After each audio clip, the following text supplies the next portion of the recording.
Buzz Live. Buzz, buzz, buzz, buzz, buzz, buzz. It's Blake's Buzz Live. Buzz, buzz, buzz, buzz, buzz, buzz. It's Blake's Buzz Live. More, hate less, read comics. It's Blake's Buzz Live. Buzz, buzz, babies. Buzz, buzz, babies. We are on our third of four. I've been live every fucking night this week, but Monday, I think, man. It's one of the cool parts of being unemployed is getting to play on YouTube all the time. It's super awesome.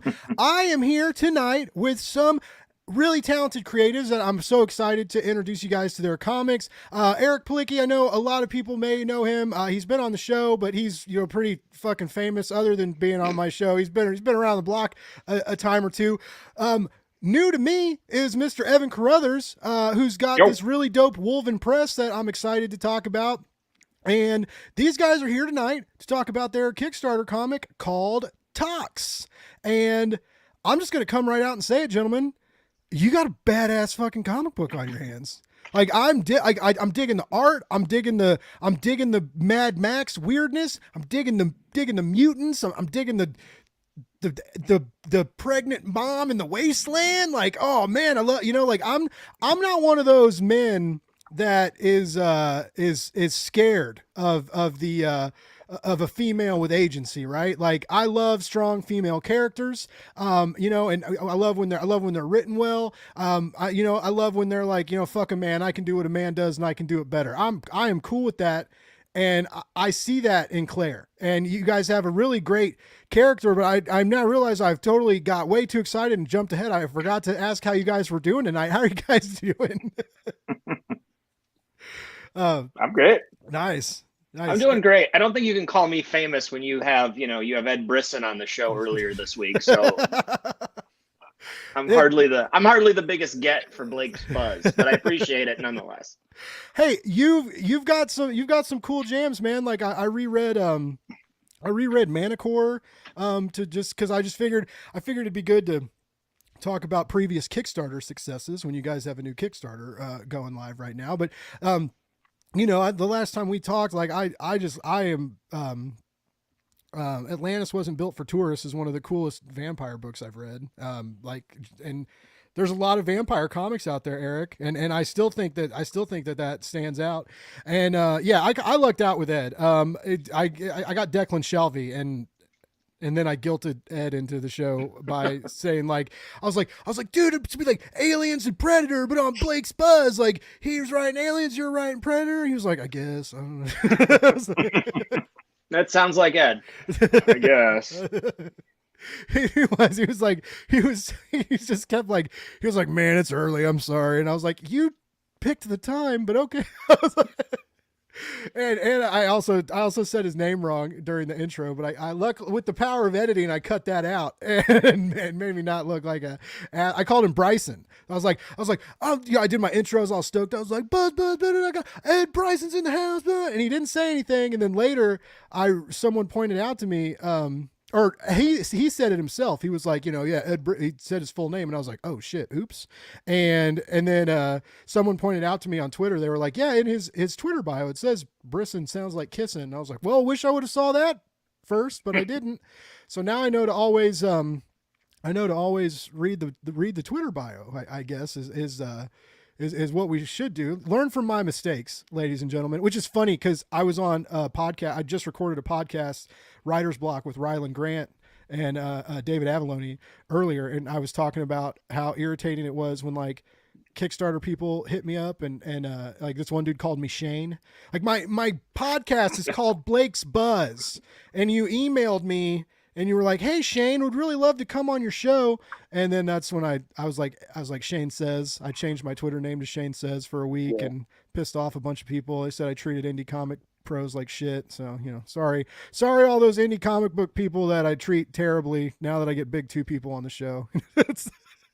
You're all through in this town. I don't need you. No, I'm kidding. Blake's Buzz would not be anywhere where we are right now. None of my success would be anywhere without like the Kickstarter community and indie comics treating me well. And these pros coming on to like share their stuff with me and all that good stuff. So I'll always love indie comics.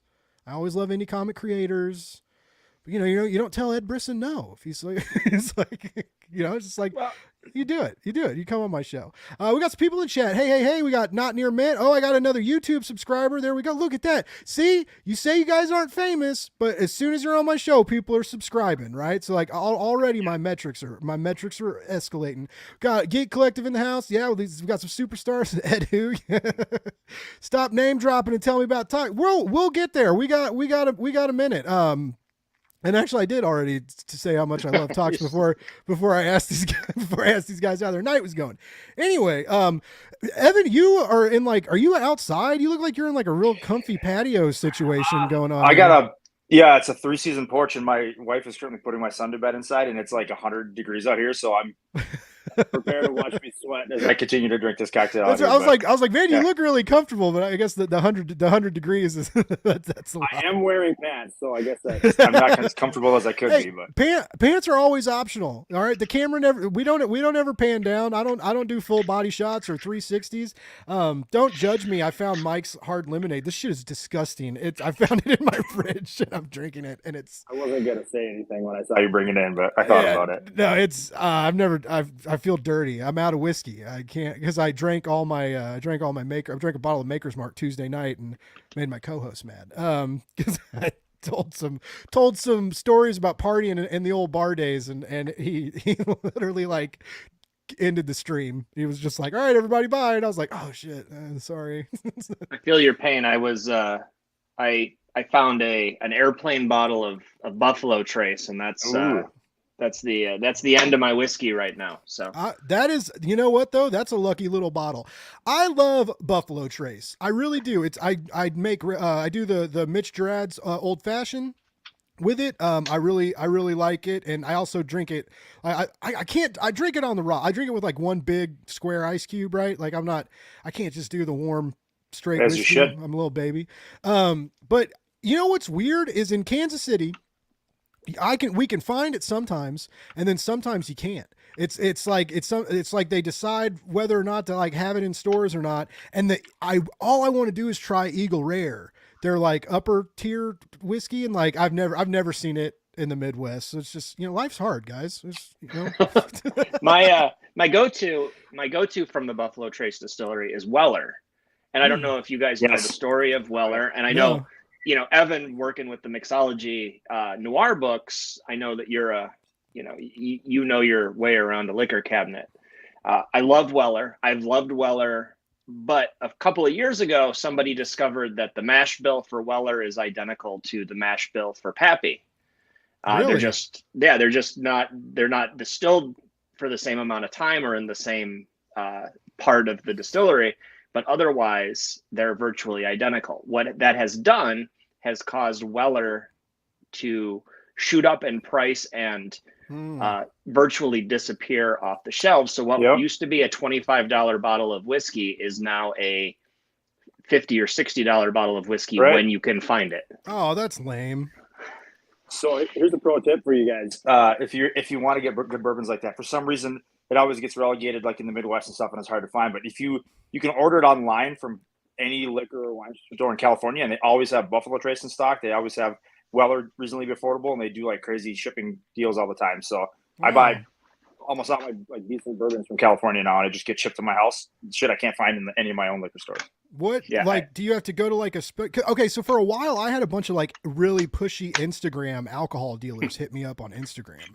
And then and they would one of them offered to like send me a free bottle, and then I was like, okay, cool. And he was like, oh yeah, if you like spend $100. And I was like, well, that's not what you said. You would send me a free bottle if I paid for shipping. Like I ended where do you go to like a website? Like where do you? Yeah, the one I use is called Nestor, Nestor, and there's a few other ones. Okay. They got everything, all these kind of crazy bourbons that you can't get anywhere else. And you're right, Eric. I used to buy Weller 11 for like $25, $26, and I was like $80. It's insane. Yep. Wow. Well, shit. Already useful having you gentlemen on the show. It's already good. A whiskey comics fan club, maybe. They say like everybody talks about like the great relationship between like comic books and wrestling, right? Because like there's so much crossover between wrestling fans and comic fans, but like drinking makes everything better. I don't tell the kids that, right? And it can certainly make things worse sometimes, but if you're smart with it, it can make a lot of things a little better if you're, and it can loosen you up if you're a podcast host, or vice versa if you're doing shows, doing interviews. I don't know, like, when you guys do Kickstarters, like, are you hitting the circuits? Like, do they got you like going on shows like a couple times a week? Or, because I mean, sometimes you get burnt out. You got to go in the green room and do a little toot, a little drink or something. To get you boosted up and ready to go. This isn't quite that kind of show business. There are, Blake, I know you don't necessarily hit the con circuit like I do, and Evan, I know that you're sort of moving into this comic book space from more of a gaming space, and I don't know if this is true at gaming conventions or not, but I always know where the table wine is, or where the secret whiskey is hidden at a comics convention. I've got 2 or 3 friends that'll bring in a flask or more, with their gear, especially when you load in the day early and there's no security.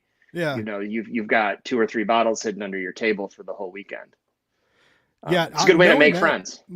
I knowing that now, yeah, because when I did PlanetCon a couple weeks ago, 3 weeks ago now, I guess, still trickling out those interviews. Sorry, people, like I'll get them out there, I promise. But I did. I noticed. Well, first of all, I noticed that here in Kansas City, we don't fuck around, and at fucking 9 o'clock in the morning, the Boulevard. They're like, we're selling beer and cocktails like in the morning, ready to go. Like they're just like, you show like they didn't wait till noon or anything. But yeah, no one checked my bag, right? Like, I mean, I had this water bottle, like this 40-ounce water bottle that could have been full of Jameson, like, and like or you could have like a bunch of airplane bottles in your bag. Like no one looked at anything. And so, yeah, I think next year, I mean, I'm not going to get shithoused at the con, but definitely, on Sunday, I did 11 interviews in a day, and like, it was like Saturday was kind of my day. I met Kevin Eastman.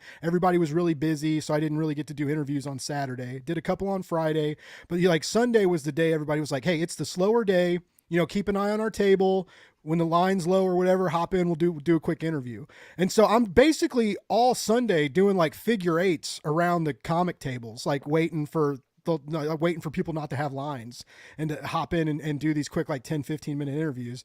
And it was just like towards the end of the night, it was like, I was still excited to like talk to everybody, but it was just like, you got to start getting a little tired, and like one of my last interviews was like Jimmy Palmiotti, and of course, like I was stoked to talk to, but like Jimmy's voice was almost gone. So Jimmy was like, hey Blake, thanks for having me on. This is great. And I definitely could have, if I had like a little bottle of JMO, right, for like a quick little boost, like a little JMO and a 5-hour energy mixture. I'm gonna live forever. Why not?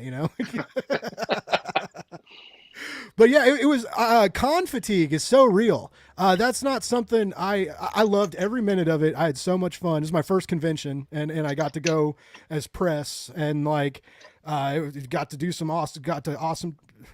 to some awesome panels and meet some awesome people, and spent a whole shit ton of money that I didn't have. But it was so great. And like all I've wanted to do since, like, even though I was like so tired and broke and exhausted, I'm just like, man, like I wished I could figure out like someone's couch to sleep on at like C2E2 or something. Right. Cause they're almost back to back. It's like Planet. And then 2 weeks later, a week or two later is C2E2. And there's so many like cool, like so many people have been on the show and stuff. Like it'd be so awesome to meet in real life and say hi. And like, really just like push my Blake's Buzz clusterfuck like into everybody's personal space, and like give people hugs and get excited and stuff like that. It'd be cool. But yeah, bring some live bees to release in the convention and really send them out. Yeah, just like let them out. I mean, there we go. Like watch people scramble. Like, oh, it's Sunday night. You tired? Let's leave some bees on your table, sir.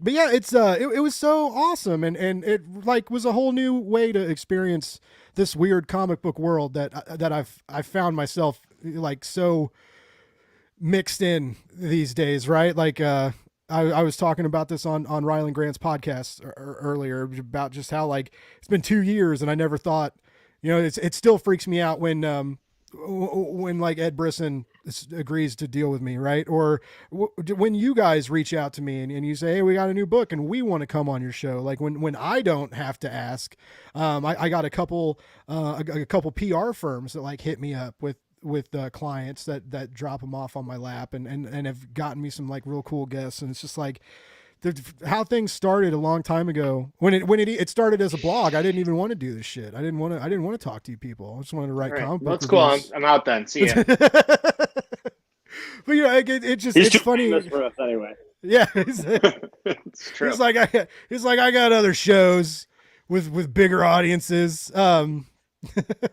But yeah, anyways, I'm super happy to have both of you on the show and excited to talk because as we mentioned, you guys have a very cool book. Let's pop it up right here and look at it. We got TOXX issues 1 and 2s on Kickstarter right now. We got a $4,000 goal. You guys are over 50%, almost 70 backers, 18 days to go. You are in a good place for this campaign.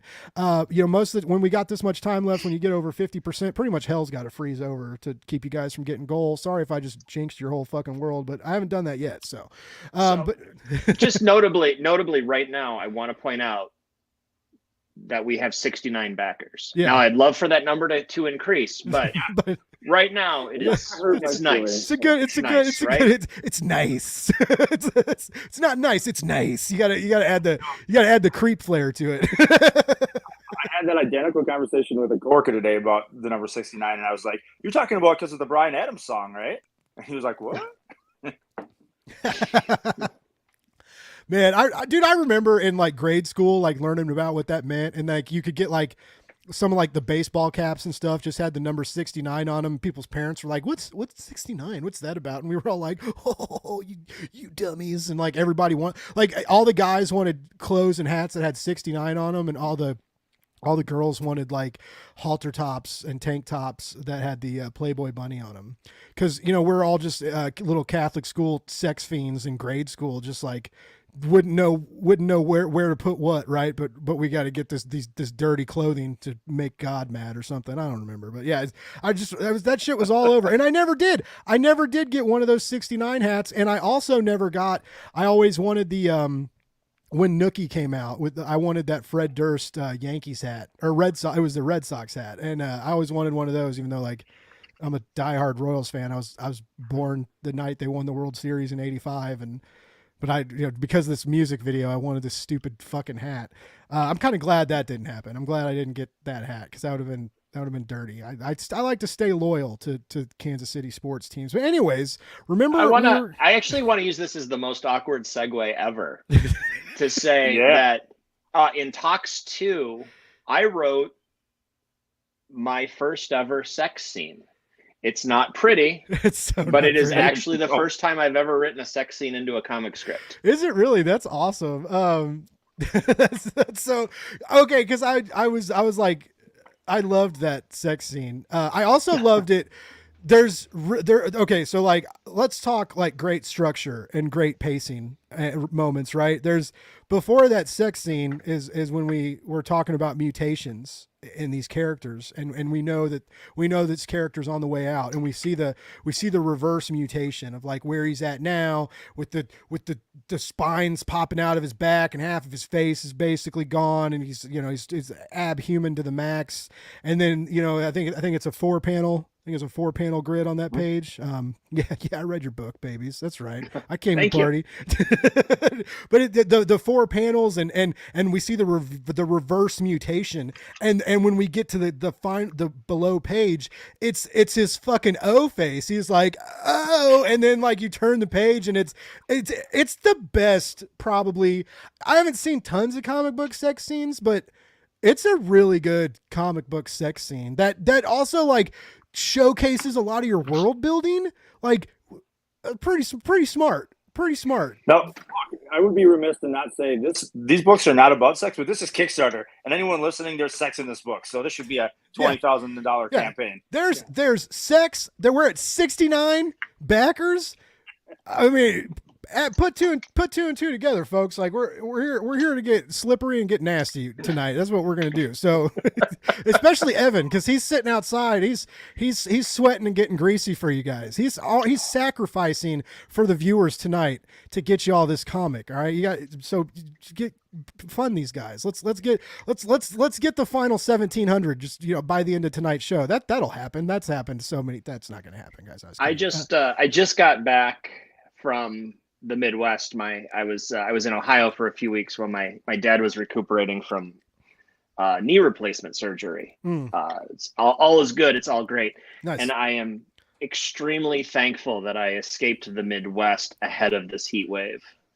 Just looking at Evan, it just looks uncomfortable. Where are you at, Evan? I'm in St. Paul, Minnesota, and there was 3 feet of snow in my yard 2 weeks ago, and I was raking my yard this morning. And we're going to get snow on Sunday. It's 85 right now. That's crazy. Midwest is insane. Yeah, the wind's been freaking me out, right? Like every now and then, like the wind's like whistling through the cracks in the house, and you can like feel the bones of the house shifting. Like my little 50-pound dog's trying to run around outside. The wind's like trying to carry him away. Like he has no idea what the fuck's going on. But I don't remember we've had terrible winds and bad storms and stuff, but it's like for a week and a half, almost 2 weeks, it's just been like crazy wind blowing in. And in Kansas City, it's been like, it's like 80 degrees during the day. And then it wants to get to like 38, 40 at night. Like we're in a fucking desert. Like it makes no sense. Global warming is real. And if you guys don't start taking care of shit and buying Teslas from Elon Musk, Twitter's going to shut down and TOXX is going to turn real. All right. That's a way better segue than my, speaking of 69, there's sex in this book segue. Yeah. I mean, that is the gist of this book. And the plot and the structure and the high concept is all Evans. And I don't want to talk over him when it comes to the high concept of this book, but this is a near future in which the sun's radioactivity has made the surface of the earth almost uninhabitable. Mm-hmm. Mutation is rampant for those that are exposed to it, and humanity is sterile. And along comes Claire, who has always assumed herself to be sterile, who suddenly finds herself pregnant. Yeah. And what the chain reaction of events that causes, both in the community in which she lives and the world at large, was really the driving force for the story. And I don't know if Evan, if you want to talk more about the overview and the impetus for the story, because I know it's much more personal to you than it was for me. Yeah, I mean, the idea for the story came to me with the experience of having a child. Well, my wife had a child a couple of years ago, and it was right in the middle of COVID. And being in the hospital during that time was crazy because you couldn't have any family members come in. Everyone's coming in fully scrubbed up with masks on, and all these people are having these experiences with you where it's this very personal thing, but all you can see is their eyes, and you're feeling isolated. Like obviously everybody kind of felt like the world was ending a little bit during COVID. And I was like, shit, what if this was happening like in an actual apocalypse? Like what would people's emotions be like? Like what would they go through? How would that kind of input or impact their worldview through this experience? And that was, the initial starting idea for this. And it obviously snowballed from there when I got some good other creative people involved to help me kind of flesh it out, like Eric, obviously, and James Emmett, who is the editor as well.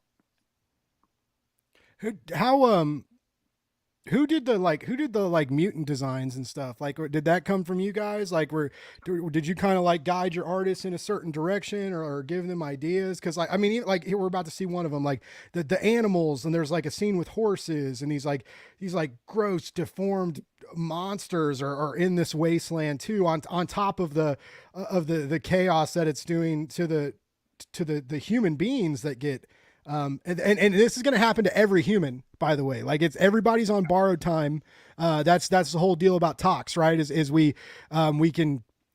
you can basically, it's almost like a blood diffusion, right? Like it cleans your blood, and you can get it done every 6 months, and it'll hold stuff off for a little bit, but it's the inevitability that you're going to lose your humanness, and you're going to spend your last days as a roaming monster in the wasteland. Yeah. But everything looks so unique and gross, and I love the body horror, and it's just like, how'd you guys come up with this? Or like, look at this guy with all his eyeballs and shit. Like, how'd you guys come up with all this? It all depended on the story beat that we needed to hit. There were some where I got real specific in the scripts, in collaboration with Evan. And then there were others where we just sort of let Ben go wild, where we said, hey, there's some mutants in the background in this scene. What do you think? And, for a few of them, obviously for there needed to be specificity, but for others, just like Ben, what do you want to do? And he was like, I want to be gross. Like, get nasty. I go into too much detail without spoiling anything, but do you remember the last page of the first issue, Blake? Yeah. Where the micro Gang's introduced. Yeah. So then in the script, it was basically like, there's this gang of bikers, right? And some very high level descriptions about like the leader. And they're not mutants, but this happened throughout the story with Ben. When he came back with the art, he gave me a description of like, here's the bio of each of these guys and why they have these unique traits around them and all this stuff. And he did that for all the mutants too.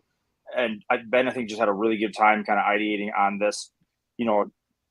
I get Ben is also a writer. He's on his own books as well, but I get the impression he's like, he wants to also, take the story as far as he can while also doing the art, even if it's just for his own benefit to make the art richer. How do you guys like dealing with that? I feel like a lot of great comics happen when you keep the scripts kind of loose and you give your co-creators room to roam and take their own interpretations in an extent. But I also know when you're a writer, when you got this baby, you're growing this baby in the wasteland, and you want it to be birthed and it's yours, right? And so like relinquishing that control can be tricky sometimes, right? And how do you guys deal with that as comic creators and working with artists? Like, is it easy for you to step back and let your artists take the reins and go free and get kind of berserk with it, or do you ever have like a hesitancy? I mean, I guess it depends on like how much you trust your artist. I hear Ben's work is phenomenal. Like if it was me, I would think I wouldn't have an issue. Doing like I just turned in a 2-page script for an anthology. So like, I'm one of you now. I'm not just a podcaster anymore. I'm a comic book creator, and I'm also important. And we're going to talk about me now. but at the end of the script, at the end of the script, I put, especially because it was like my first of all, writing a 2-page comic script was maddening, because I just like all my ideas felt like they were like 6 pages, and I just had to keep cutting stuff. And it was also a cool exercise to see like, okay, well, we don't really need, I was going to start the panel like on a nice calm scene of a lagoon and the calm waters and the sun was just rising. And I was going to go from like this calm scene into like a quick clusterfuck and a battle kind of between like an animal and between a bird and some tentacles coming out of the water, basically.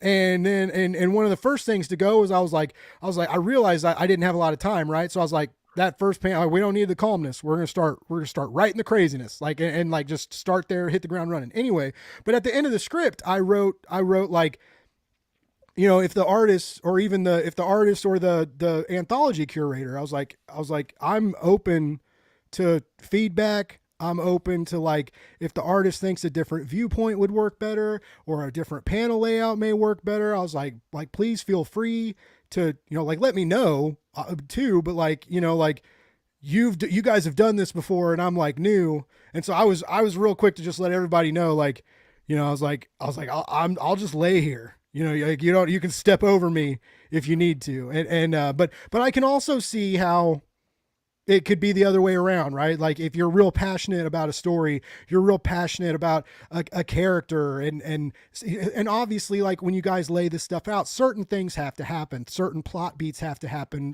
in a certain order. But it always curious. It's curious to me, like how you guys deal with other creative feedback and if it's ever easy or difficult, or if you ever want to just like break a glass on the edge of a counter and like wave a broken bottle around and be like, I'll die for this story, motherfucker. Like, you know, obviously that's like the extreme. But how do you guys deal with that and working with artists? Well, I have two things to say. The first one is that with specific regards to your question, I'm not an artist. That is not a tool that I have in my toolbox. I do not have the skills to draw comic book art. If I did, I wouldn't be collaborating with most of the artists that I collaborate with. I recognize that they are bringing an expertise that I don't have to the process. So I trust in their ability to use that expertise. Yes, there are certain scenes where I will specify, like in the script, it is very important that we convey this in this way. I tend to add a lot of emotion in my scripts that maybe some other comics writers don't necessarily worry about.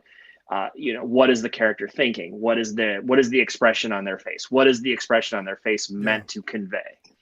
And as long as the artist understands what the character is supposed to be thinking and feeling, then I do definitely trust in them to convey that in whatever way they feel makes the most sense. Okay. The second thing I wanted to say is with regards to your example of your 2-pager. This is something that was drilled into me 25 years ago when I was first studying writing, was always start a story as late as you possibly can and get out of there as soon as you possibly can. Okay. So you always start the story at the very latest point in the story that you can start the story and have it make sense. Do that and then get out of there as soon as you can. Nice. See, so I'm a good writer. Thanks. I did it right. We all knew that. We all knew that, Blake. I love your shirt, by the way, Eric. Oh, thank you. He's 2 for 2. The last time he was on, he was wearing my shirt, which was a big flex. I thought that was cool. But no, that's very. I dig your style, baby. I almost did that again, but then I felt like, is this a little bit like wearing a band's T-shirt to the concert? Is that not cool anymore? Someone speaking of throwing out big names, when I interviewed Steve Orlando, I wore my Marvel shirt, and people gave me shit for this. They said the same thing. They're like, you can't wear the band shirt to the interview, Blake. And I was like, shut up, man. Like, I'll wear whatever I want. They're staring at him anyway. He's beautiful. Like, they're not looking at me in this interview. They're looking at fucking Steve. but in this instance, I don't know, Evan, since you have been the one who's been most directly communicating with Ben and dealing with the art side of things, do you have anything more to add as far as like, have you needed to do a lot of has there been a lot of back and forth with him? Yeah, I mean, I could pontificate about this topic for hours because I think it's very interesting. I think I've had a lot of different experiences with different artists. My personal style of scripting is I tend to over describe both emotion and the scene, because I have a vision in my head that I want the artist to try to interpret, accurately. And the thing that I think is important to illustrate is, like, when you write a comic script, you're not writing the script for other people to read. The script is specifically for you to communicate with that artist, to get your vision to what they want, or for them to understand it, right? And then that style of, like, this panel is this, the goal is this emotion, this is the overview, all that kind of stuff works pretty well, and it's standard. But also recently, I've done some experimenting just for my own benefit, because I wanted to see how it would go of more loose scripts. There's kind of, the terminology is generally like Marvel style, where you just write, like, on this page, I want this general storyline. I'll add the dialogue later, and let the artist kind of run with it. And that's something that works better when you have a really good relationship with an artist and trust them. But some of the stories I'm writing that Eric actually edited, one of those I did that where it was like 2 or 3 sentences per page. But the idea was like a flowing horror vibe throughout the whole story. And the artist just killed it. And it was really fun when the artist got into each individual page to have it feel more collaborative, when the artist would be like, all right, I see what you're going for. Like, here's an idea. What do you think? Versus coming at it with such a rigid template that I established in the script, where the artist maybe feels like they have less creative freedom in what they can do there. So I don't think there's a right or wrong answer to it. And I think it's also really important in comics to understand that, like, it's not my story. It's just as much, Eric's story or Ben's or anybody else's. And if I'm doing my job right as a creator, I'm working with people that are better at what they do than I'm ever going to be. Eric's a better writer than I'm ever going to be. Ben's obviously an amazing artist. So, I would be a fool to not let them lean in with their skill set. That's going to add more to it than if I was trying to dictate what I think they should do with their talent. Now, I see what you're saying, but I don't know, like, I can't pick apart, obviously. I wasn't there when you guys made the script, but I know Eric's style, and I know this is a little bit different, right? I can see Eric's voice at some points, but I can see like other elements at play as well. And so I feel like there's a lot of hands in the kitchen, but there's not too many hands. And like, I feel like there's just enough hands in the kitchen in TOXX. And it feels like everything seems to work really well because of that. Like the art is phenomenal. The pages are beautiful. The color palette is great. Everything works. And I think we can all see how well it works because it got picked up. It's going to come out from the direct market from Blood Moon. Like you guys already got a publisher snagging it, before it's even had its Kickstarter finishing up. And so like, that's got to feel pretty good too, right? Like Evan, I know we were kind of, chatting on the side and you mentioned how like you've had some Kickstarter struggles in the past that didn't perform the way you wanted to. So like, what's that feel like when you got a new project coming out, and you got, and it gets picked up like already? Kickstarter is an interesting beast. I got into comics by way of my side business, which is primarily in tabletop games. So I've done like 30 Kickstarters so far. Most of those are pre-comics and tabletop gaming and 3D printable stuff. But Kickstarter is like a whirlwind of emotion. I've had Kickstarters for tabletop gamings that were closer to 100,000, and then a comic book that barely made it over a couple grand, right? And it's interesting because it's always any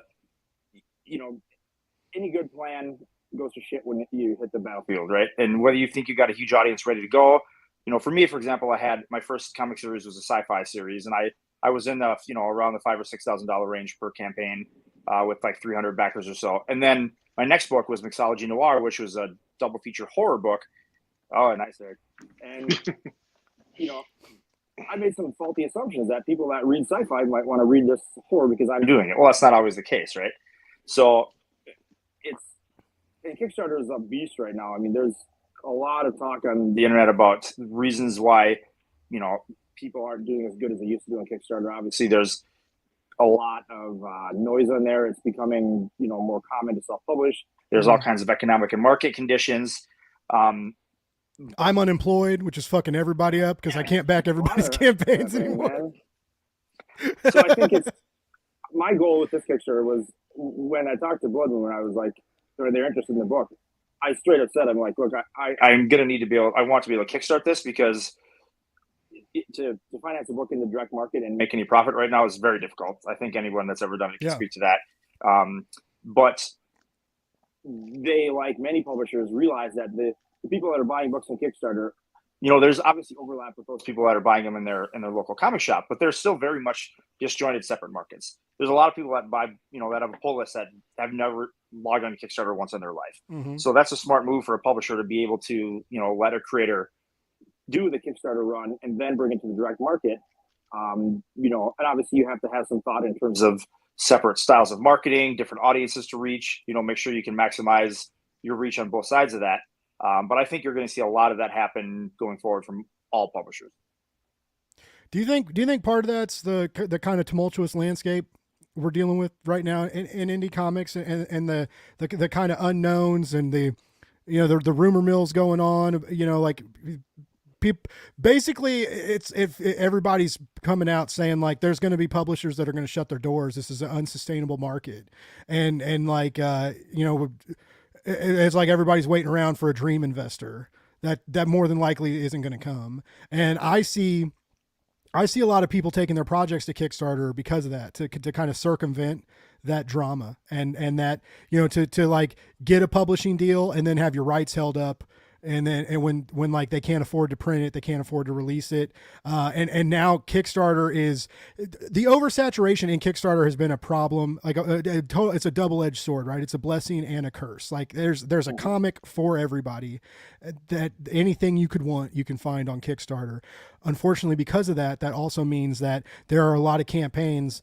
Some are great, some are okay, some maybe shouldn't be on there at all, right? But like you're gonna miss things. You know, even people that are like that cover Kickstarter projects that deal with a lot of Kickstarter creatives like I do.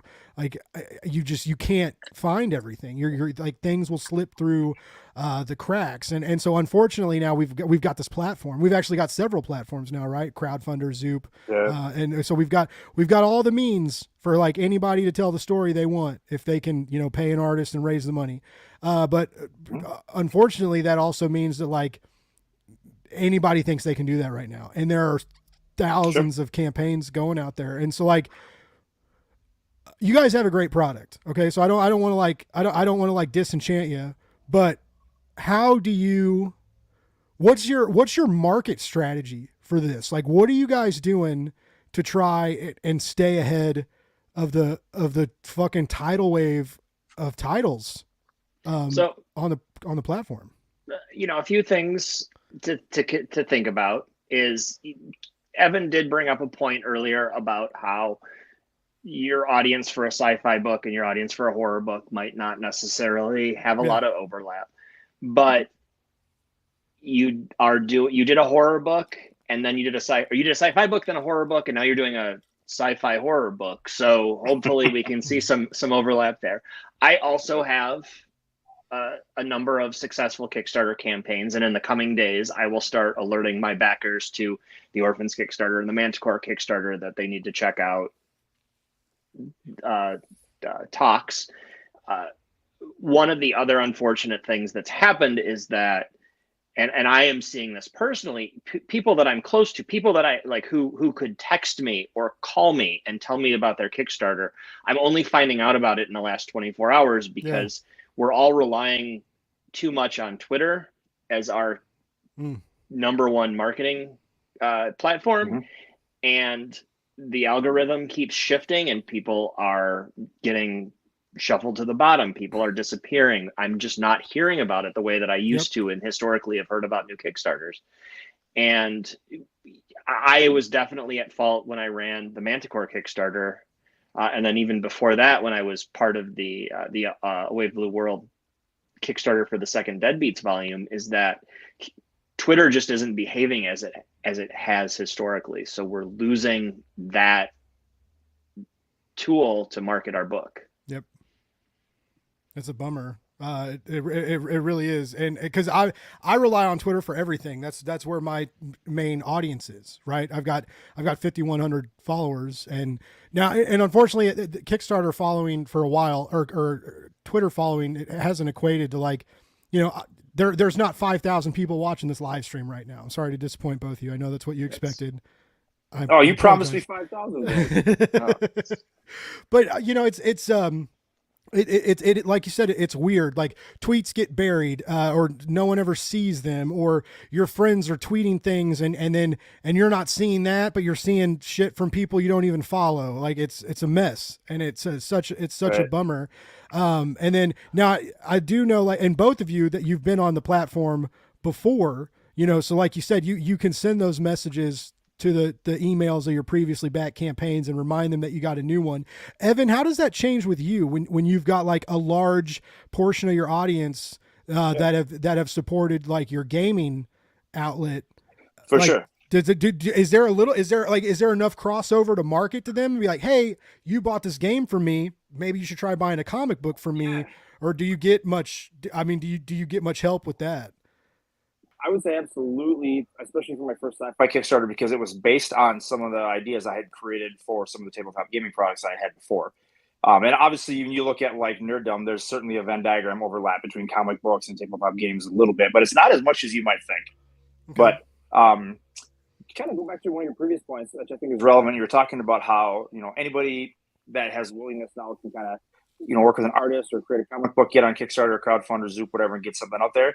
I've seen this exact trend happen in a lot of the markets I've worked in, whether that's, playing cards, tabletop gaming, 3D printable stuff, and where there's suddenly a flood of people that want to do stuff, and there's new people there, and there's a really wide market. But Eric can attest to this as well. But the way to make money, I think, as a comic creator is not thinking you're going to have some massive initial success, whether that's even in the direct market or Kickstarter. It's for my 5th Kickstarter, I have a back catalog of stuff I'm selling. It's when I go into cons that I'm making money without any of the Kickstarter overhead and shipping. It's, it's the ongoing snowball effect. And to do that, you have to be willing to take some losses up front, which obviously not everyone can swing, especially in tough economic times. But, I'm considering all the comic work I'm doing right now is just reinvesting back into more comics. It's until eventually, hopefully one day, the economic machine has caught up and I can make money.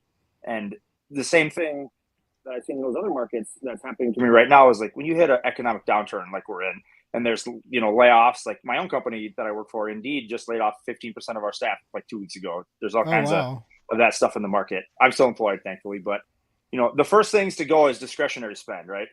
Comic books, tabletop games. People are still buying alcohol, fortunately, but you gotta buy the booze.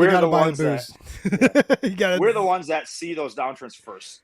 All the canary in the coal mine stuff. So that stuff will come back, but it's going to hurt a lot of people that want to get in it right away. And I think those of us like, myself and Eric and the others that are really committed to it, not because we, whether we rely on it as a career or not, we're in it for the passion more than anything. And that will see us through, even if there's Kickstarters that aren't wild successes. I'm still making a ton more books. I'm sure Eric's making a ton of stuff right now that's going to come out in the future, regardless of market conditions. Yeah. And I see that in your guys' storytelling, because I'm sorry, man. It's very easy to find a lack of passion, right? Like, I mean, talent is one thing, right? Like you can, writing talent, art, that can all be there, but passion is a very real deal. And like when you're passionate about your story, when you're really in love with it, when you're really in love with these characters, and you're trying your damnedest to bring them to life, like you can see that. I can anyway. If other people can, I'm smarter than you, I guess. But I don't know. Like I see I see it. I see it and respect it, and it makes for better books. And I'm seeing that in TOXX. Like I hope our listeners know that. We got Not Near Mint commenting. Thank you for tuning in. Like I know I totally like swung the conversation into a downward like hopeless spiral. I'm really glad I put it. It's like being in the Chris Claremont line all over again. I pissed Chris Claremont off at Planet Comic Con, ruined it for everybody. But so Twitter's weird. Yeah, people left Twitter. The algorithm. I mean, if you guys want to know my secret, I kind of figured out a way to beat it without buying the blue check mark, but it's still not perfect and it still doesn't work all the time. But it works a little bit because Not Near Mint saw this on Twitter and wanted to show up. So that's good. At least some people are still seeing things. Basically, what I've done, and I've said this a few times now. So I tried Twitter Blue. I tried Twitter Blue for a couple weeks. Or a couple months, and because my podcast metrics aren't great. Like I'm moving to YouTube, trying to do more video because that's where the trends are going right now. That's why I'm trying to do more live streams. Because it's like there's a handful of people watching it right now. But like 40, 50 people may watch this within the week. And you guys, you and I will be able to point people back to this interview. Like it'll stay on Twitter like a regular video. After the fact, they could come watch this and learn about the campaign. So there's benefits to that too, that the whole video thing. And, I'm trying to do more with that, but basically my hope is I was like, I'll try Twitter Blue and really hope that when I put out my tweets that, hey, the new podcast episode's out, like instead of 20 likes, if it got 50, and instead of, and then even if only 15 people listen to it instead of 10 or like, and I didn't see much of anything. I really didn't. And then, so I quit paying for it. And then what I did was I made an alt account, and I made that long before this so that I could spy on my enemies. But I found another use for it. And so basically I learned this from Kat Kalamia. I can't ever say her name right, but she does a lot of Kickstarter work too. And she does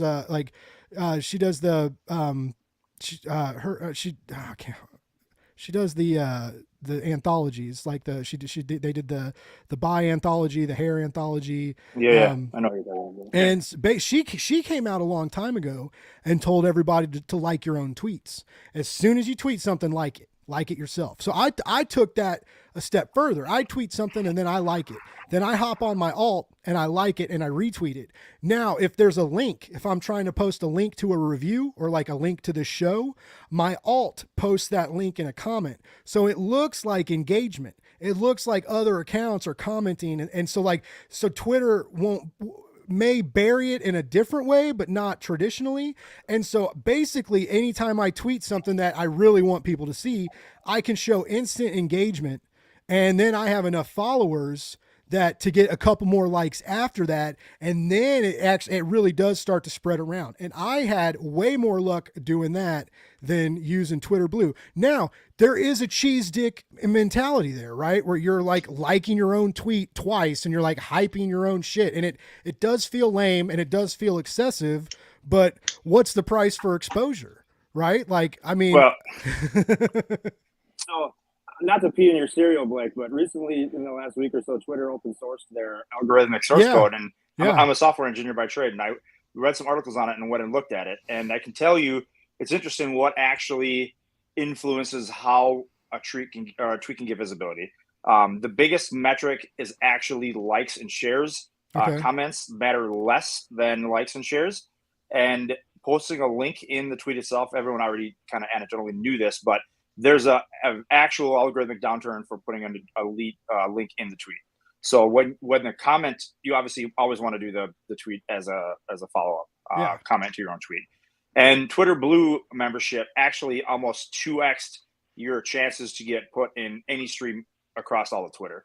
So even though maybe like it didn't, I think what we're seeing in some of this stuff is like the general hate for Twitter Blue. Like I pay for Twitter Blue just because I'm like, I don't believe in Elon and this whole thing, but it's money to help my business. I'm not going to not, try to take every advantage I can.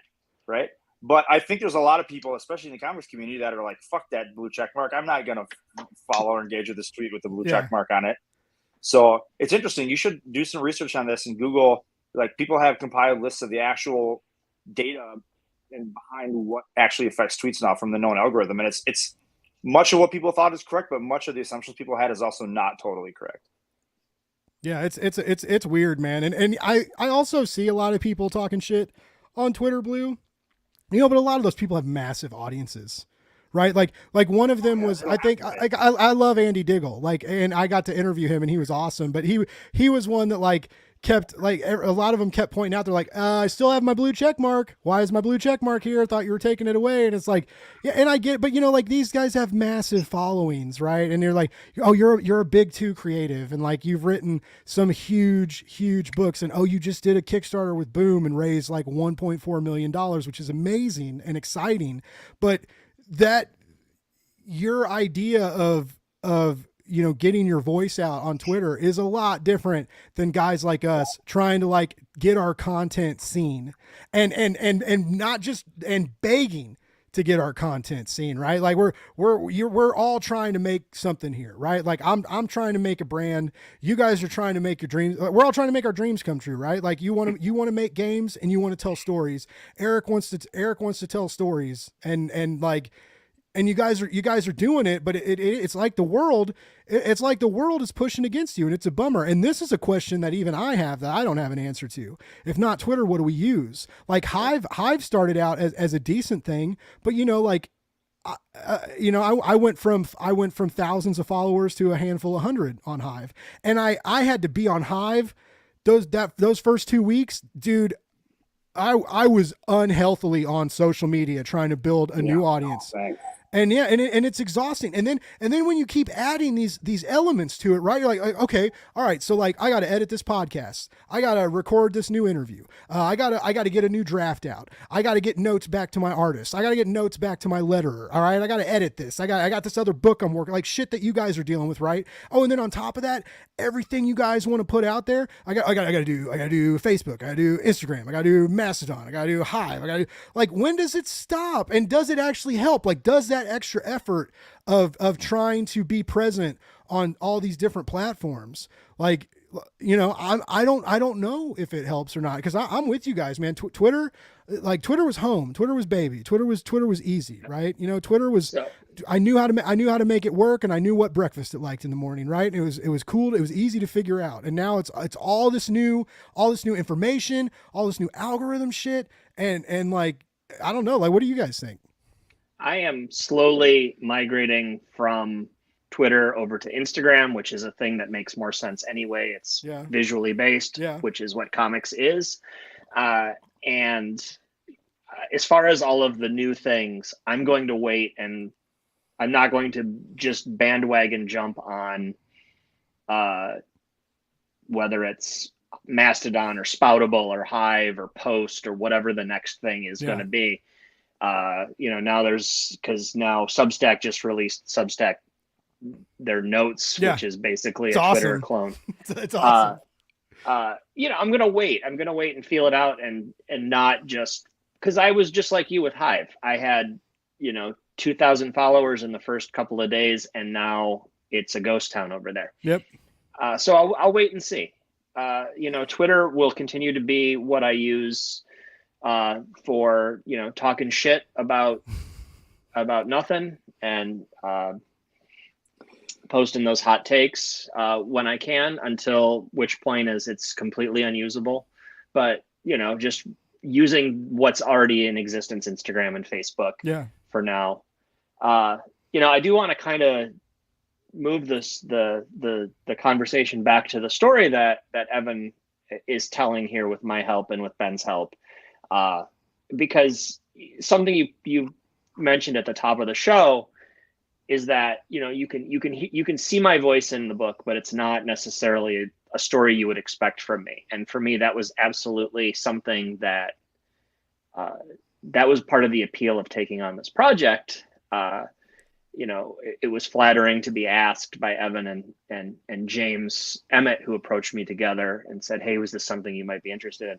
But it definitely was something that was outside of my wheelhouse. I mean, obviously I've done, you know, Strummer Mercado and Hannah Gregory, a couple of very strong female characters. That part wasn't necessarily the daunting part of this, but the whole concept, taking something that was very obviously close to Evan and trying to make it into a story that would make all of us proud, was definitely a challenge that I was up for and really excited about.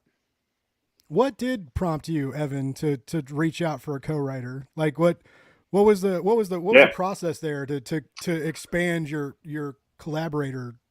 Oh yeah. I mean, so I've learned about myself as I've gotten more and more into comics. Like, I enjoy writing and scripting, but my personal strengths lie more in project management, art direction, lettering, you know, graphic design. Hi, David. All that stuff.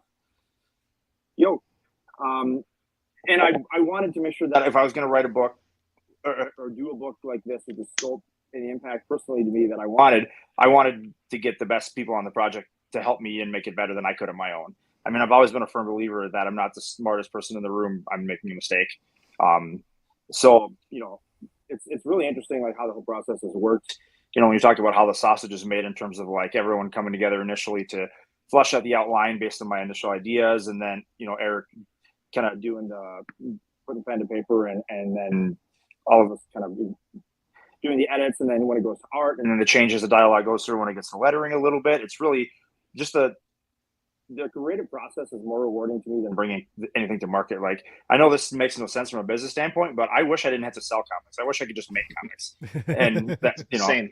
I hate selling comics, honestly. So that was the impetus. I want to be better at writing myself. And I knew the only way I was ever going to do that was to reach out to people that are better than me to learn. You know, working with Eric in this process has made me a better writer by leaps and bounds, which I've very much appreciated. And I'm, by the way, if I didn't ever say it, thanks for your willingness to take a chance on this project also. But that's kind of the story there. I feel like there's not much of a chance to take. Like, I'm sorry. Like, I'm not trying to kiss anybody's ass like super hardcore right now, but this is a really, really polished comic.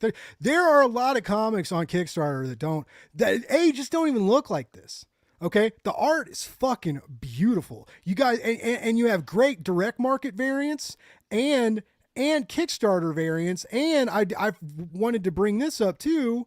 You got a Skylar variant, and now it says it's locked, but it says a direct market exclusive. So like, is this going to happen, or is it's just not available on the Kickstarter? Is not in the Kickstarter. This is me essentially teasing the cover to say, go buy this from your LCS when it comes out. Yeah, so buy it now. Buy 1 and 2 now, and then go back for the Skylar variant. Like, buy it twice, ladies and gentlemen. What are you gonna do with your money? Die with it? Put it in your casket when the fucking sun turns on you? No, you're gonna buy this extra Skylar variant later. Like these guys, this comic book is worth your money, and I believe that like 110%. And so yeah, like it's like I said, the pacing, the dialogue, the story, the characters, it's all there. And the art wraps it up in a great package. Lettering is great. These are 2 phenomenal issues. And like, I got to read them both, and already, like, you know, I gotta get the 5 somehow. I gotta do whatever I gotta do to help you guys, or you know, like, use my platform to get you guys to issue 5. And it's so yeah, like, I understand what you're saying about you know, Eric taking a risk and being a new part of the team, but like, if someone came to me and not that anyone ever fucking would, but like, if someone came to me and was like, Blake, help me with this, and like, it would be an instant yes, because it's a fucking banger. Like it really, like I said, the art sells itself. Like I would find very few people that could look at these pages and then just be like, nah, I'm not interested. It's beautiful and gross, like, simultaneously, and it really pulls you in. And we all love Mad Max. We all grew up with Thunderdome, baby. Like, this is pulling at our nerdy roots. It's pulling at like some things that we grew up with, and when we were innocent and young and thinking about the apocalypse in totally different ways, right? It's like you guys got a lot of great things going for you. So it's a great book, is what I'm trying to say. Bear in mind, when Eric agreed to join the team, all he saw was my crappily, drunkenly written outline and some concept art. So, he saw the vision there, fortunately. I'm only just finding out that it was that he wrote it drunk. So this is quite a revelation for me. But no, it's absolutely. It was a fun project. It wasn't a book that I would have done left to my own devices. Okay. We know what a book that I would do left to my own devices looks like. There's a half dozen of them out there in the world. Mm-hmm. And I was really definitely, it was in a period of where I just didn't want to say no to new experiences. And, you know, this was a fantastic, fun project to work on. And I am glad. You know, I appreciate the kind words about making Evan a better writer, but the same is true of me. I became a better writer because there was a certain inherent challenge to taking someone else's story. And when I say someone else's story, I mean that in the truest sense, because this is so personal to Evan, and turning it into, you know, the script and the story that we told. And I'm super proud of it for that reason. And there are things that I learned doing this book that I will carry with me to the next thing and the next thing after that. Have you done this before, Eric? Like, have you come on as like a consulting co-writer, helper? I don't really know what the position is called, but like, well, to be brought on like after the fact as a co-creator. Like, have you done that before? No, this is a new experience for me, but I did both this book and Ninja Kaidan for Black Box pretty simultaneously. So it was 2 very different experiences, kind of doing the same thing, taking someone else's vision and crafting it into a comic book story. Oh, I didn't realize that. I didn't realize you had co-creators on Ninja Kaidan. Yeah. So the publisher at Black Box came to me with kind of a precis document saying, this is what I want this story to be. And then I had to kind of craft it into a narrative that would fit into comics. What's that process like? Is that like, does it get kind of heavy, or does it, I feel like that could go either way, right? Like, it's real stressful, real heavy. You're trying to take someone else's vision and make it this cohesive thing that's like part of you, part of someone else. But it also, like, you could be like, oh, like, I've got the bones. Like, I've got the skeleton. I just gotta I gotta throw some guts in it and wrap some flesh around it, and then put some, wrap some skin on it and put lipstick on it, and then boom, we're ready to fuck. Like, what's sorry. That all came together way too fast and easily for you, buddy. That's my next comic. I will say, comparing, there are certain things I can and can't say for reasons. But I will say that Evan gave me so much more to work with, so much more meat on the bones. And in some ways that was more difficult because I'm trying to be true to his very personal story and personal vision of what, the allegory and the metaphor that he's trying to work with here, that was the spark of this versus, I was given about a half page of notes to start with the Black Box book. Oh, wow. And turn it into just something. Pray you're going in the right direction. Yeah, just kind of prayer, just find that path. And well, that was a great book. Someday when the end, it was, I loved it. We will talk about it in a different light. But it's just been a very different experience. Yeah. Well, I mean, I that's cool. Like I could see how. I could see how it would be like tricky and exciting. Now David Hazan, who, if everybody knows, he writes the widely popular Nottingham, and he's got a new book coming out from Mad Cave as well. He's not usually into post-apocalyptic stuff, but this looks really cool, and it does. I love post-apocalyptic stuff. Like for a while, I felt like we were oversaturated in it, especially like during like COVID and lockdown. I felt like every comic book was about the end of the world, but I'm like a sick little weirdo. So I was kind of digging it too. I was like, yeah, fuck escapism. Like throw the end in my face, like, spit in my mouth. Let's get sick. It's just like, I dare you. And it was like cool to deal with challenges like that. And so I love this genre. And like I said, it's very, it's very like Mad Maxian, and then but also just like what's that movie? Children of Men. Children right? of Men. Yeah, like that movie's so baller, and like it was so intense, and the idea of like sterility, like going through the human race. Everything changes when we're faced with a legitimate end, right? That's why we don't take anything seriously in this world, because there's a tomorrow. There's going to be a tomorrow, right? Like back when, like, I used to smoke cigarettes. I used to not. I don't anymore, right? But I never fucking, like sometimes you think about it, like I've smoked for a long time. Like what about cancer? What about getting sick? Like you're like, I'm not, like. I'm not even thinking about it now because I'm healthy. Right now I'm healthy and half drunk and want a cigarette. And that's what I'm going to deal with now. Humans are so dumb like that, right? We don't think. Oh, yeah, we never get smart. Yeah, we don't. We're never going to get sick. We're going to live forever. The sun's never going to turn against us. It's what makes our plants grow and keeps us warm. Like it makes everything work. Like our whole lives revolve around it, literally. And so, the notion of like having to deal with an end. I thought that movie did really well with that, and your comic is doing something really well with that too. And it's also scary, right? Because like, I don't know that Claire has the saviors that she needs, right? Like, there's a lot of danger.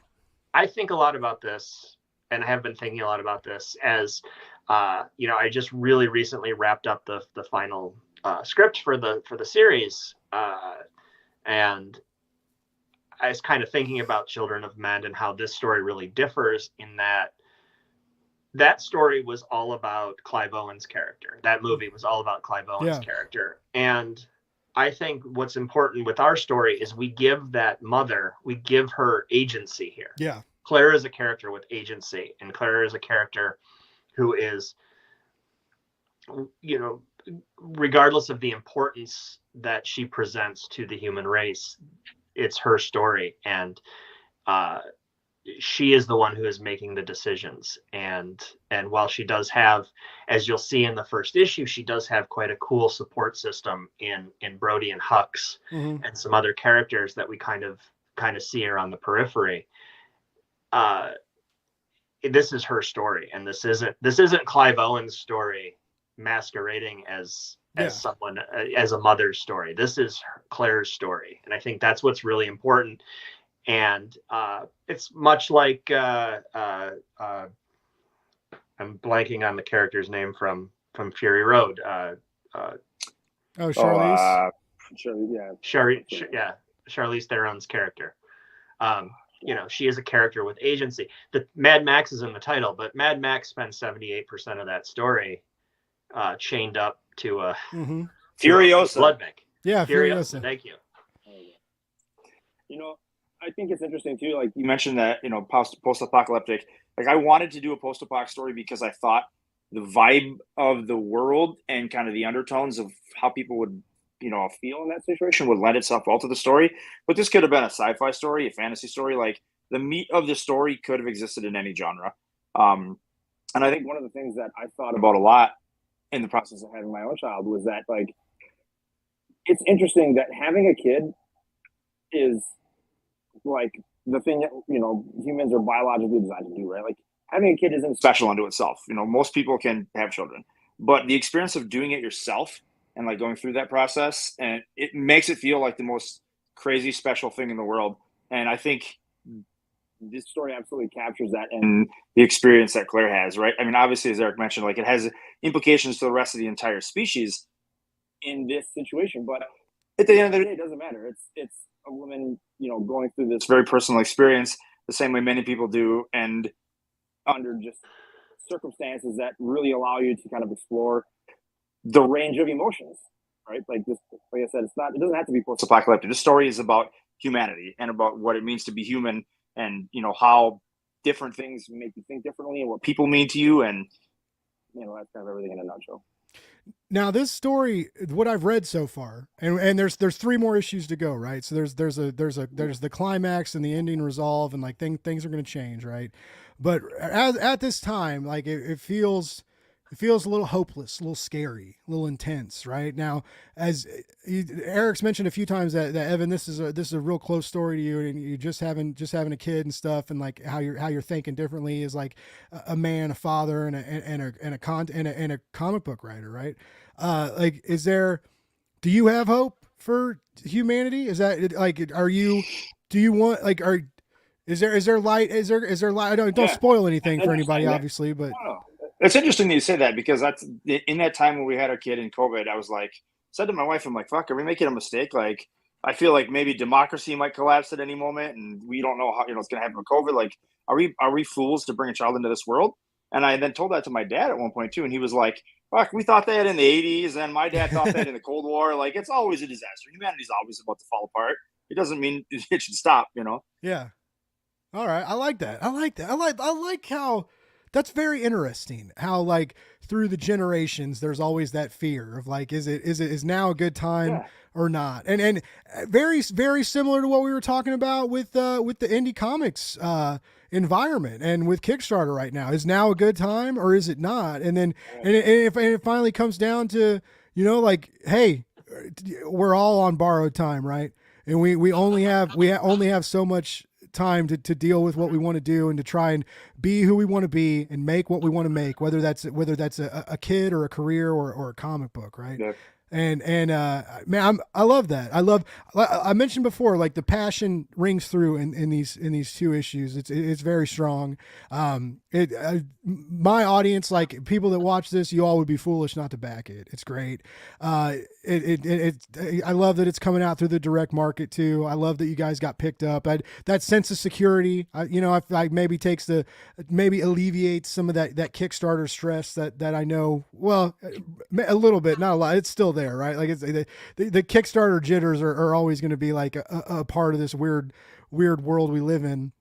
But I think you guys are off to a hell of a start. Like I said, like right now the numbers look good. You got plenty of time left, and most importantly, you got a great fucking product on your hands, guys. And I really hope you know that you both did really well with this, and your art team did really well with this. And it's a highly polished. It very much feels like something you would buy from the direct market, right? It feels like, you can, you can, and that's why you can get it from the direct market. But yeah, it's just.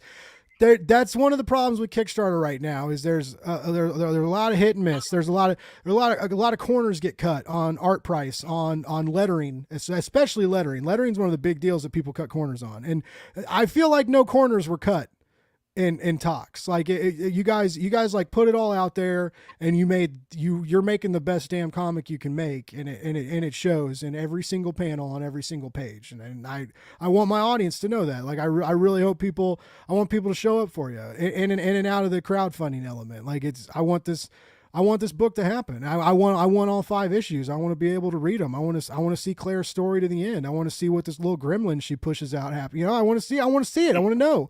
I got to know. I'm in it to win it now. You know, it's very cool. I'm real happy.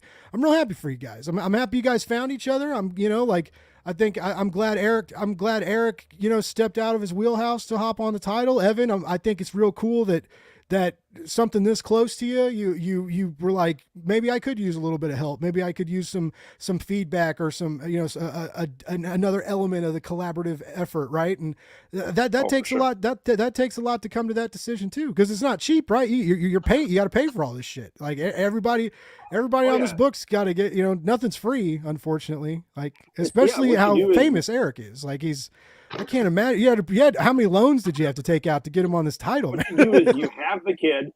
You start to save money for the kids' college fund. You immediately use that money to write the story inspired by the kid. You know, I'm kidding. And then you can blame the kid when there's no college fund. Fine, you know. 100%. No, I want to ask a selfish question though. Eric, what's coming out from you next? I'm dying to read some more Summer Mercado, man. Well, you're in luck.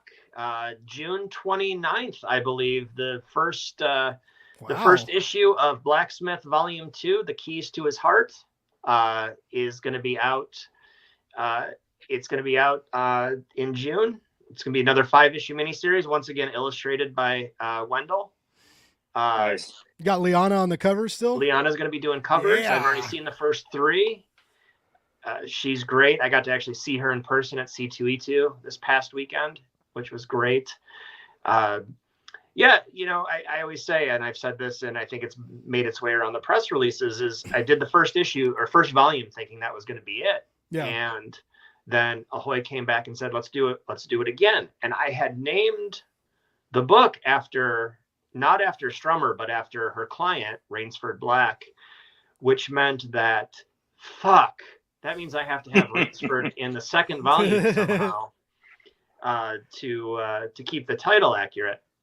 And, you know, he starts off as Strummer's client, but their relationship changes pretty drastically throughout the course of the story. So shoehorning him back into the book was a bit of a challenge, but I hope everyone loves it.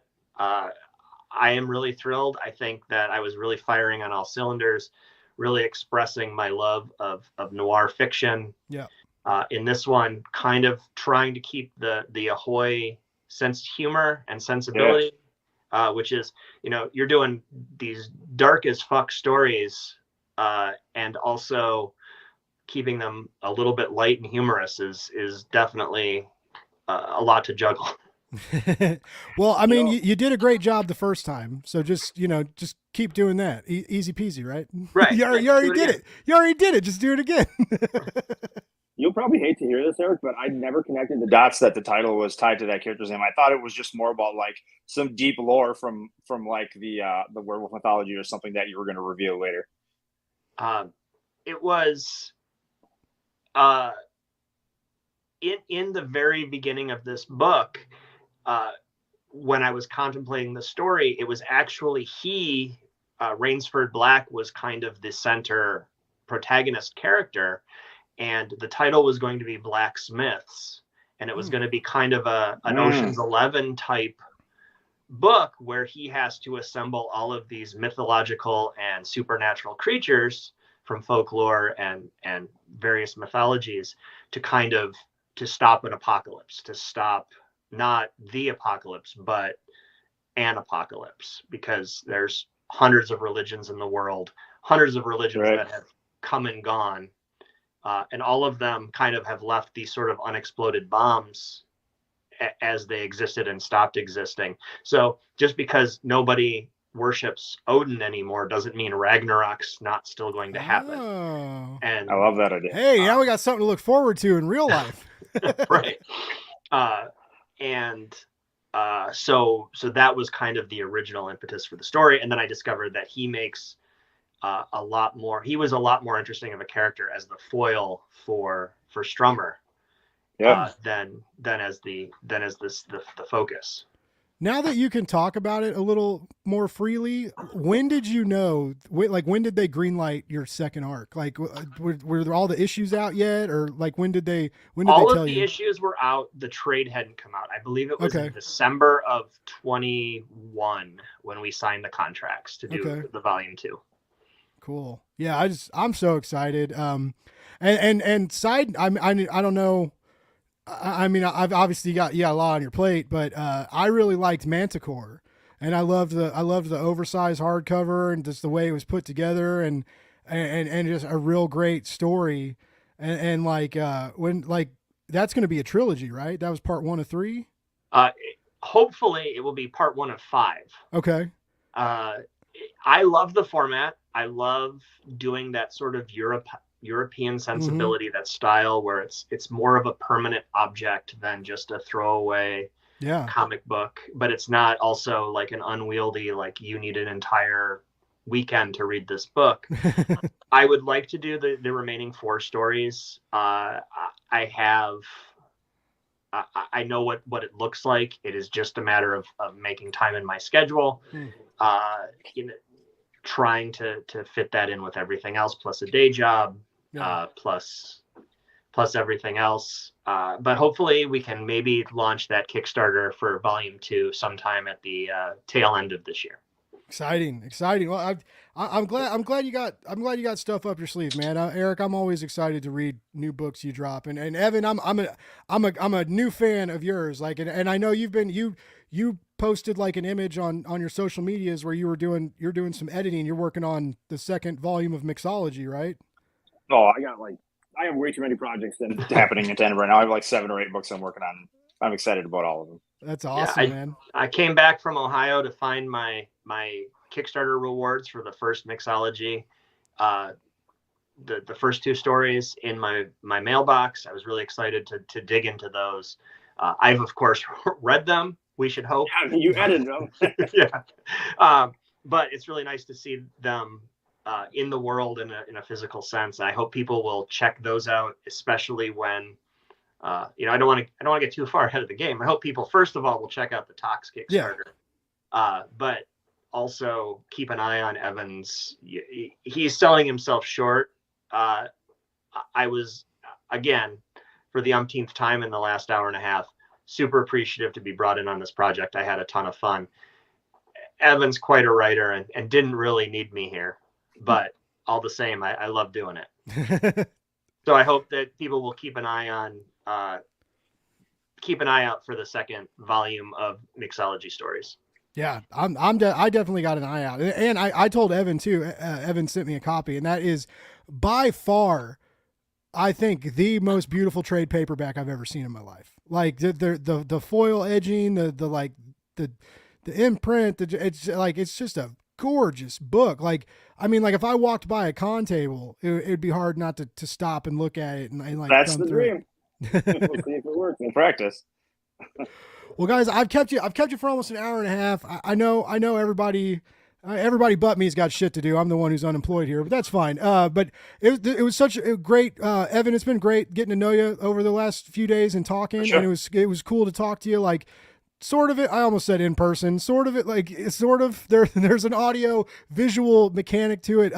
Eric, it was great catching up with you, man. I love everything about you. You're just awesome and one of my favorite writers, and I love what you're doing. And hey, Blake. Yes. I love what you're doing. Hey, thanks, man. You do a lot of good for the comics industry as a whole, for the indie space specifically.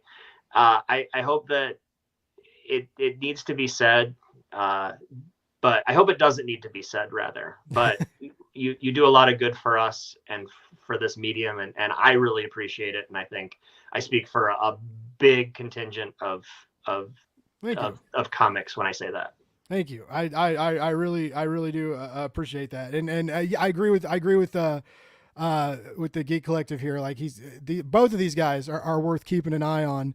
And yeah, I also like how David is on, knows what kind of clusterfuck you guys are dealing with when you come on my show. David's dealt with this mess a few times, and every time he does, we end up like, I have to like set a whole day aside when David comes on the show, because it's usually the morning for me and it's tomorrow for him. And the last time we like quit recording and then talked for like another 2.5 hours, and all like David was like, Blake, I really have to go, and then he would keep telling me stories, and he would just, and I was like, let me go, like David. Creator. Like, just let me go, baby. But no, I love.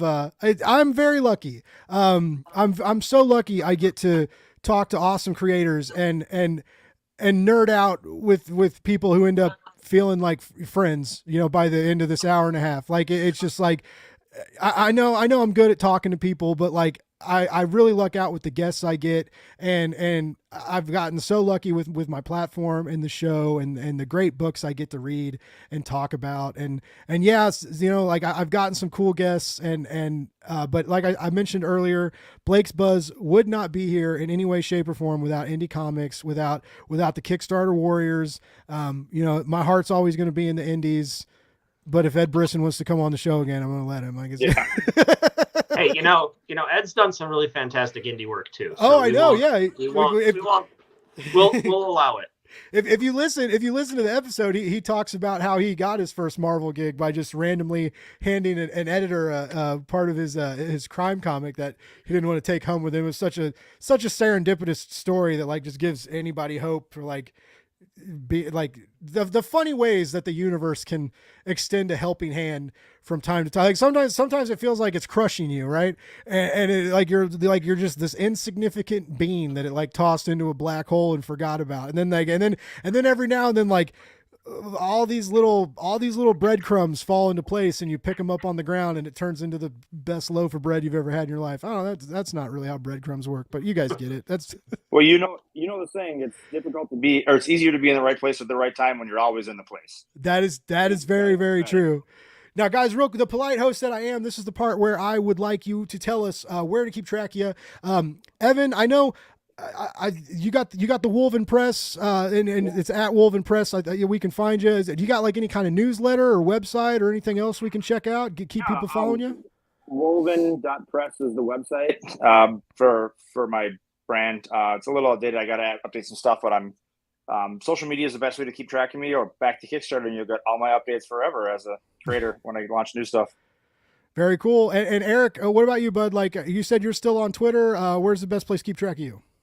Twitter and Instagram at Eric Palicki. It's right down there in the wherever. And then I'm also ericpalicki.com. I have an increasingly out-of-date website that I probably should take care of this weekend. So, but that's where I am. And he does have he had a good online store that I've purchased from, and he ships well. So if you guys ever buy stuff from their shop, like it's going to show up nice and tidy, and he might even throw you like a cool sticker or two. Anyways, guys, this was so awesome. Eric, great to catch up. Evan, awesome to meet you, dude. Like, I'm loving both of what you guys are doing.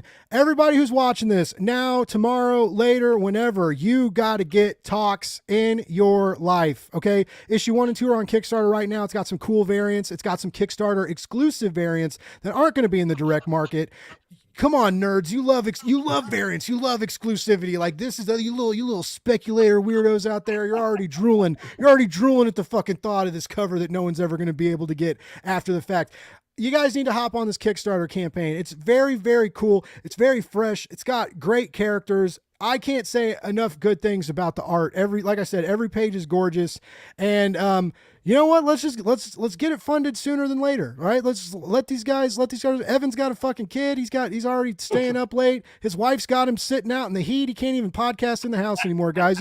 Give this guy some money because he deserves it.